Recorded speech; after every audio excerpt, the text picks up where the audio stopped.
And so there's this Kenneth Copeland Ministries virtual victory campaign.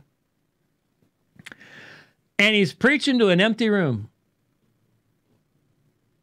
I find that ironic that the guy who's made $300 million preaching and teaching that all you got to do is rebuke stuff and we're little gods and all the rest of that kind of stuff, doesn't have anybody in the room. And if you watch the whole thing, he's been preaching for a while. And every once in a while, in one camera angle, you'd see this one guy seated about 40 feet away. But you can see all the empty chairs. There's nobody there. And then he calls these guys, there are 4 of them, to come down and stand with him. And that's when things started getting just a little bit weird. Well, not just a little bit weird. Really majorly weird. So here's Kenneth Copeland. And, yeah, well, anyway. Come on, get on your feet. Hallelujah. Get on your feet. Hallelujah. Thank you. And just shout it. My Father. My Father. My Father. My Father. The Almighty God. The Almighty God. The El Shaddai God. The El Shaddai God. The God who is Almighty. The God who is Almighty. He's more than enough. He's more than enough. He is the miracle working God. He is the miracle working God. Today,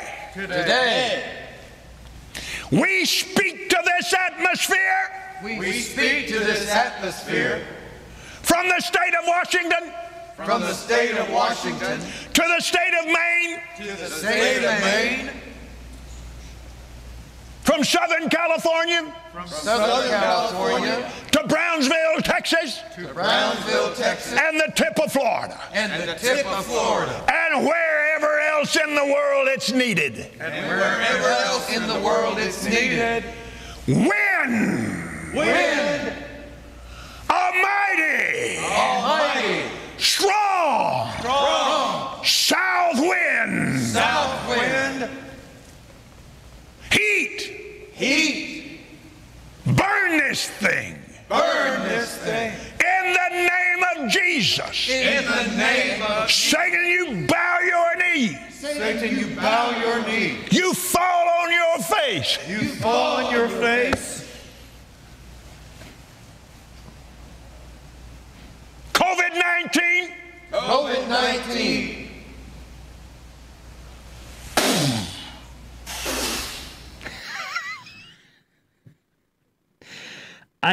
Did the chorus just...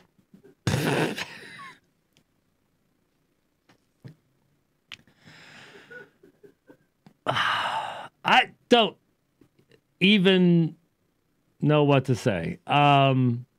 Yeah.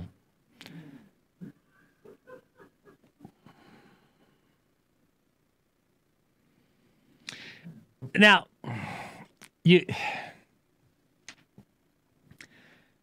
okay, so most everybody in this audience recognizes the fundamental problems with a Kenneth Copeland and an incoherent theology of prosperity and all the rest of the stuff that comes along with it. But we also, one of the greatest frustrations that we face is that the world around us doesn't see, doesn't make these differentiations, doesn't make these distinctions. They don't care who's Orthodox and who isn't. They don't know what the definitions of Orthodox could possibly be. In fact, from the world's perspective, there is no definition of Orthodox. It's all just a mishmash of competing, contradictory ideas to begin with. And so they see something like this. And well, do I even say it? Then they also recognize that a large portion not every single one, but a large portion of the people who have surrounded the president look and sound like this guy, because there isn't an anthill's worth of difference between Kenneth Copeland and Paula White. Really isn't. Not as far as theology, practice, anything like that goes. They're birds of a feather. And their television screens are filled with pictures of Paula White with President Trump. And so this is what they see. This is what they hear. And here's a guy who claims to be a faith healer staying in an empty room with four guys who happen to be social distancing.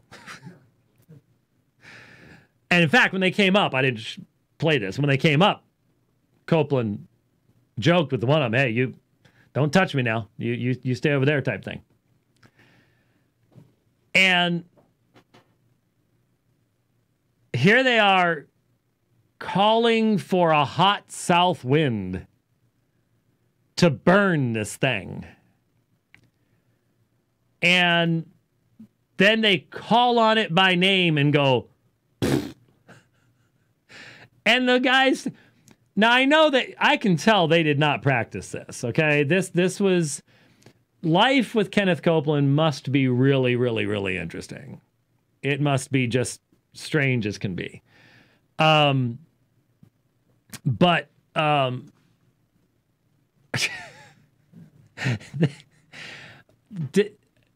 how did they know to repeat all this stuff? I guess they just must know him well enough to know that, yeah, that's what he was wanting them to do. Even though I got the feeling he wanted to start preaching a couple times, and he could only do it in short sentences because they're repeating all this stuff.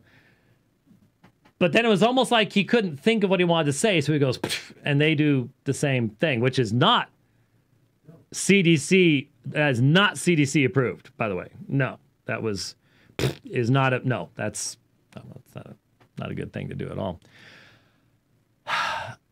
And like I said, the people in the world look at this and they watch this and they go, this is what Christianity's about. This is what Christians are about. And it isn't. It isn't. So they don't know what to believe, because they've got this guy calling for hot south winds to burn COVID-19.